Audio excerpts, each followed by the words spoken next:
한 주간 잘 지내셨습니까? 저는 일주일을 기다렸습니다. 우리 성도님들 늘 생각하면서 이번 주일에 또 성도들이 오시겠구나. 그러면서 저 나름대로 또 우리 성도님들에게 전할 말씀을 저는 사실 일주일 내내 준비를 하는 거예요. 준비를 하면서 이번 주에 또 어떤 말씀을 전해야 될까 고민을 많이 합니다. 목회자들의 가장 큰 고민이 설교 고민이에요. 그러나 또 오늘도 제가 말씀을 잘 준비를 해서 전하려고 애쓰니까 여러분들이 또 기쁜 마음으로 함께 준비되어진 하나님의 말씀을 또 우리 양식으로 알고 맛있게 또 함께 나누면서 먹을 수 있는 귀한 식탁이 되었으면 좋겠습니다. 어제가 우리나라의 106주년을 맞이하는 3.1절이었습니다. 1919년도 그때 3월 10일에 온 국민이 나라와 민족을 지키고자 젊은이부터 나이 많은 모든 사람들까지 피 흘리며 총칼 앞에서 굴하지 아니하고 이 나라와 민족을 지키자고 그렇게 나섰던 귀한 순국 선열들을 우리가 좀 더 깊이 생각해야 할 그러한 계절이 3월이 아닌가 그런 생각을 갖습니다. 나라 사랑하는 마음은 다 같을 거예요. 여러분, 나라가 없으면 백성이 없는 거예요. 어디 가서 살 거예요, 여러분? 이 좁디 좁은 나라에서 오늘날 우리가 참 여러 가지 많은 생각을 하는 나라의 모양새를 바라보게 됩니다. 오늘은 주연절후 8번째를 맞이하면서 주님이 산에서 변형된 그 산상 변모 주일이기도 하고요. 그 다음에 이번 주간의 수요일부터는 사순절이 시작되기도 합니다. 그래서 주님의 십자가를 좀 더 깊이 묵상을 하고 또 이 사순절 기간을 통해서 우리의 신앙이 좀 더 주님과 밀착되고 하나 되게 하는 그런 귀한 기간이 되어서 주님과의 나와의 믿음과 신앙의 이 관계성이 더 돈독해지는, 그래서 확실하게 접붙임이 되는 그런 기간이 되었으면 좋겠습니다. 또 3월 셋째 주일은 우리 교회 창립 기념 주일이기도 합니다. 이번에는 특별 행사는 그렇게 하진 않겠지만은 그래도 창립 기념 주일을 사순절 기간이지만 우리가 그 시간을 맞춰서 이 창립 기념 주일도 저희들이 지내도록 준비를 하고 있습니다. 아무쪼록 3월 달이 많이 바쁩니다. 여러분들 위해서 기도해 주시고요. 또 우리 신앙도 바쁘게 또 돌아가면서 또 하나님을 잘 섬길 수 있는 우리가 되었으면 좋겠습니다. 오늘 말씀에 보면 제목을 나와 멍에를 같이 한 자라고 하는 제아의 제목을 통해서 말씀을 함께 나누려고 합니다. 바울이 이렇게 말합니다. 복음의 나와 함께 힘쓰던 저 여인들을 돕고 또한 글레멘도와 그 외에 나의 동역자들을 도우라. 그 이름들이 생명책에 있느니라. 이렇게 말하고 있어요. 생명책에 있다, 그 이름들이. 그런데 여러분, 이 생명책에 이름이 기록되었다고 하는 게 미래적인 얘기로 하고 있지 않아요. 성경은 현재 기록되어 있다는 것으로 말씀하고 있어요. 여러분들 이름도 생명책에 기록되어 있는 줄을 믿습니다. 바울이 자기와 함께 멍에를 맨 사람을 뭐라고 표현 안 하면 동역자라 그래요. 그는 나의 동역자다. 바울은 어떤 멍에를 맨 사람일까요? 그리스도의 멍에를 맨 사람입니다. 예수님께서 마태복음 11장 28절 이하에 이렇게 말씀하십니다. 너무나 유명한 말씀이에요. 수고하고 무거운 짐진 자들아 다 내게로 오라. 내가 너희를 쉬게 하리라. 나는 마음이 온유하고 겸손하니 나의 멍에를 메고 내게 배우라. 그리하면 너희 마음이 쉼을 얻으리니 이는 내 멍에는 쉽고 내 짐은 가벼움이라. 이렇게 말씀하십니다. 주님이 말씀하십니다. 내 멍에는 쉽다. 그리고 내 짐은 가볍다 말씀하십니다. 사실 말이 쉽지, 여러분. 이게 가벼울까요? 이게 쉬울까요? 그리스도 안에서 자유라고 하는 이야기를 많이 합니다. 그런데 성경에서 말하는 이 자유는 어떤 한계가 있어요. 때로는 이 자유를 우리가 잘못 생각하게 되면 때로는 이 자유가 넘쳐서 방종이 되기도 합니다. 우리는 자유환자입니다. 율법에서 벗어나서 새 남편을 만나 결혼한 자들이에요. 그래서 우리가 그리스도 안에서 자유를 얻은 자들이라고 성경은 그렇게 말씀합니다. 어디에서 자유일까요? 남편이신 예수 그리스도 안에서 자유예요. 그 안에서는 무한정이에요. 그러나 그 선을 뛰어넘을 수는 없습니다. 삶의 의식이 바뀌어요. 주님의 생각으로 장착이 돼요. 그래서 우리의 생활 습관이 바뀌게 되는 것입니다. 우리 안에서 율법이 죽었다고 하는 말은요, 처음 것이 지나갔다는 거예요. 처음 하늘이 지나가면 반드시 새 하늘이 도래합니다. 여러분들 안에 있는 옛사람의 성품이 예수 그리스도로 말미암아 이것이 지나가 버리고 나면, 이것이 율법이 내게서 떠나가 버리고 나면 복음이라고 하는 예수 그리스도의 새 남편을 얻어서 그 남편 안에서 자유함을 누리라고 성경이 말씀하게 되는 것입니다. 그래서 안식일 문제를 얘기하는 거예요.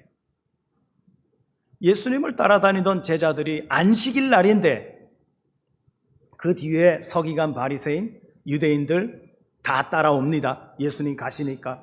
그런데 제자들이 뒤는 생각 안 해요. 안식일 날 미리삭을 훑어가지고 입에 다 털어넣습니다. 그랬더니 뒤에서 난리가 난 거예요.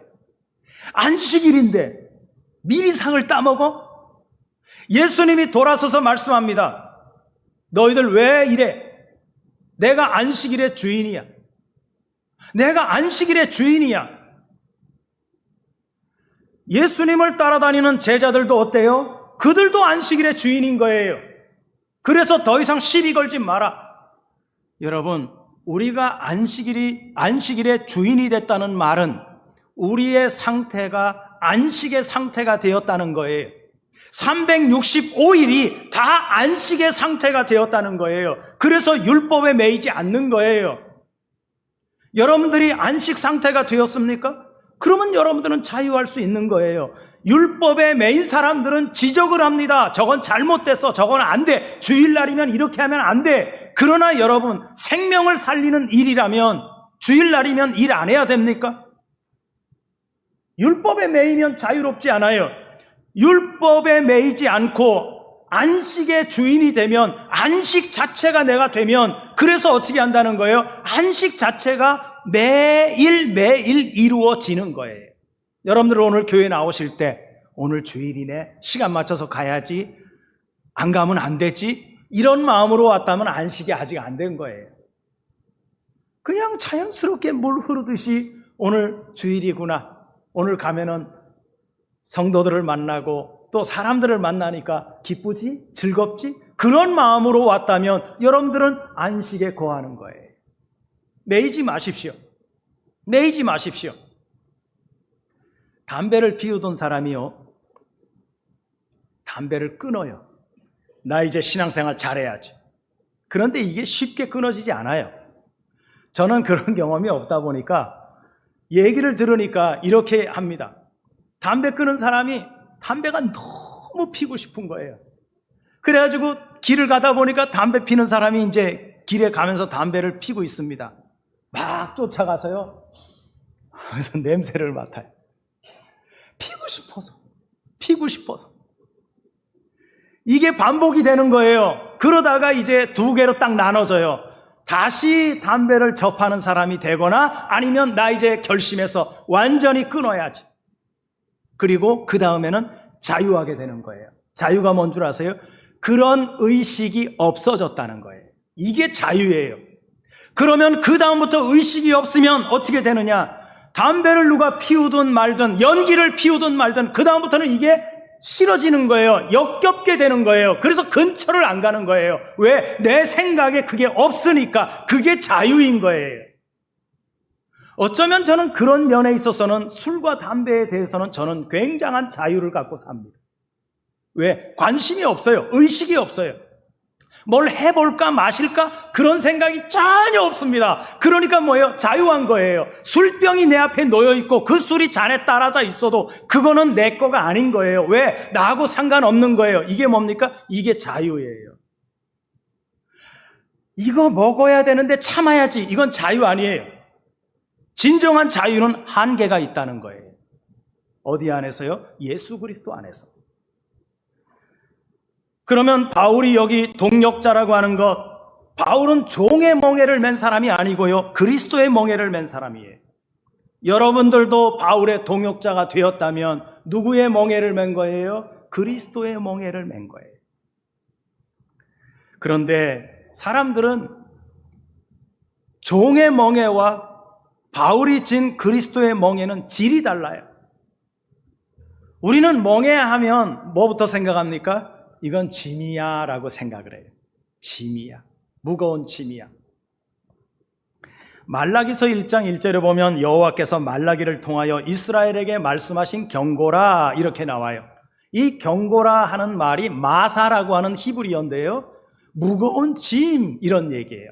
그러면 무거운 짐으로 해석을 하면 이스라엘에게 말씀하신 무거운 짐이라, 뭐가? 여호와의 말씀이.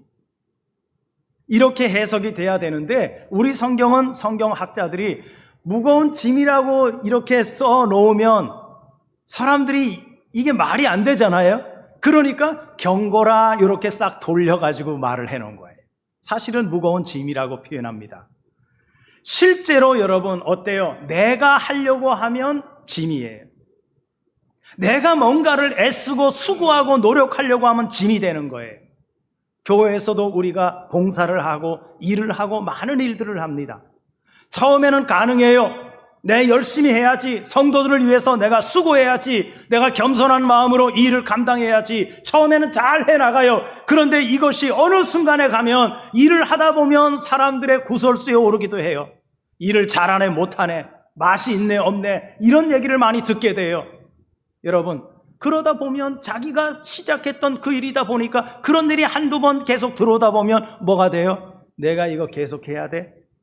에이 싫어 하고서 그냥 손 놓아버리는 경우가 있어요. 이게 뭐예요? 이게 짐인 거예요. 여러분, 우리가 일을 하더라도 짐이 되는 일은 오래 못해요. 내가 하려고 하면 오래 못해요.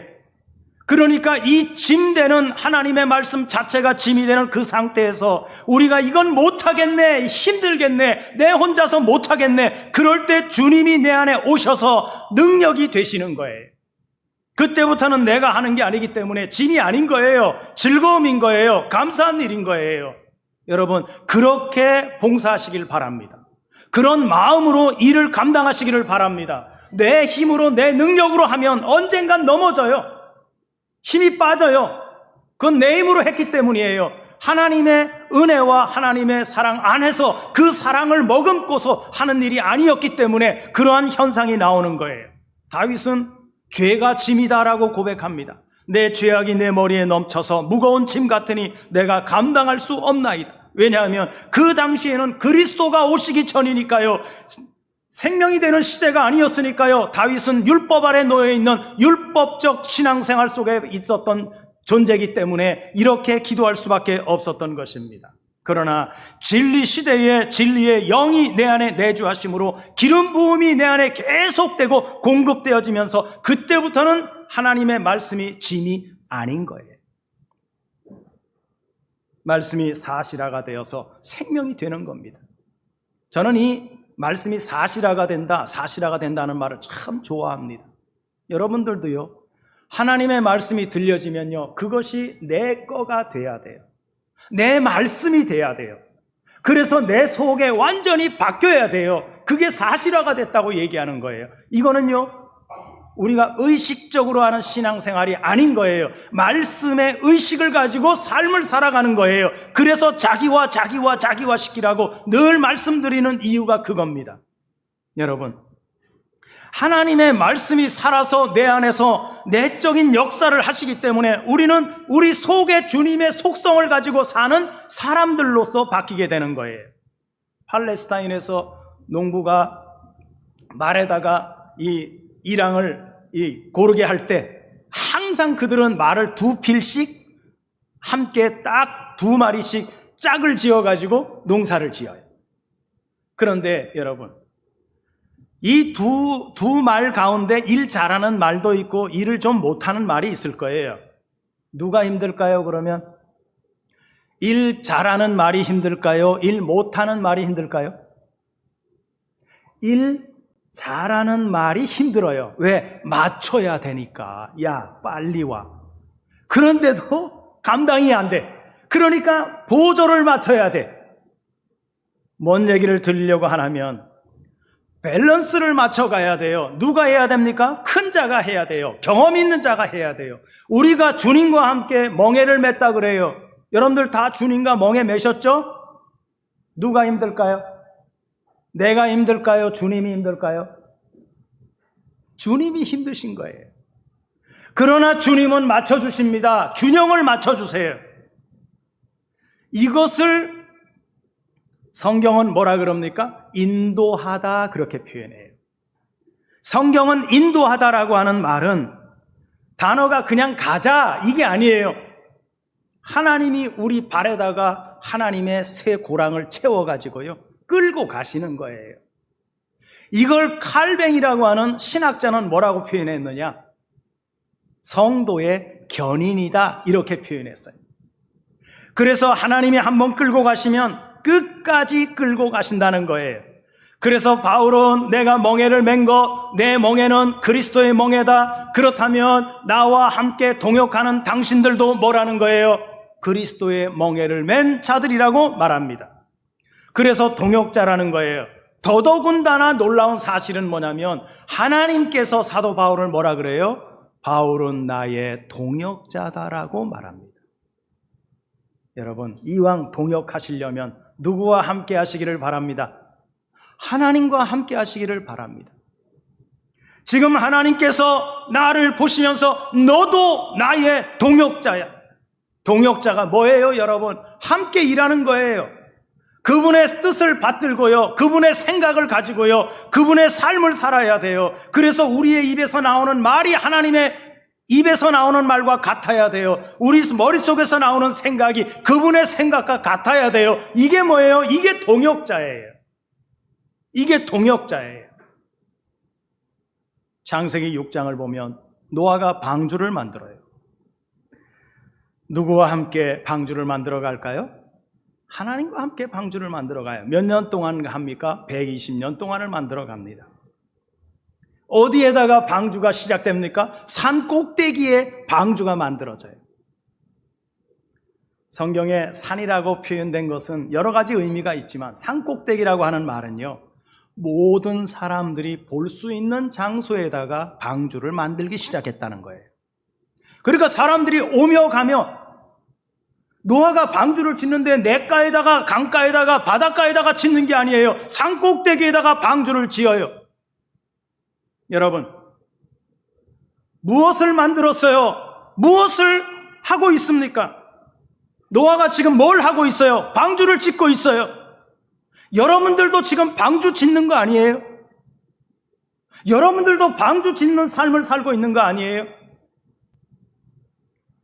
그렇다면 노아가 120년 동안 무엇을 한 겁니까? 다른 말로 표현하면요, 방주 짓는다는 얘기는요, 말씀을 선포하는 삶을 120년을 살았다는 얘기예요. 보세요. 120년 동안 노아를 비롯한 가족들, 세상적인 환경이 어땠어요? 너무나 좋았어요. 먹고 마시고 즐기고 장가가고 시집가고 집 짓고 이런 살기 좋은 세상이었어요. 너무나 사람들이 평온하다, 좋다, 즐겁다, 이것이 주류를 이루는 그때에 오늘 노아가 그들이 볼 때는 노아는요, 미치광이 짓을 하는 거예요. 저 노인네가 미쳤나? 노망이 들었나? 왜 산꼭대기에다가 배를 짓고 난리요? 세상 말로 표현하면은요, 뻘짓하고 있는 거예요. 여러분, 오늘날 이 시대에 교회를 다니고 있는 사람들이, 세상 사람들이 우리를 볼 때 우리가 어떤 사람인 것 같아요? 노아와 같은 사람인 거예요. 이상한 사람들인 거예요.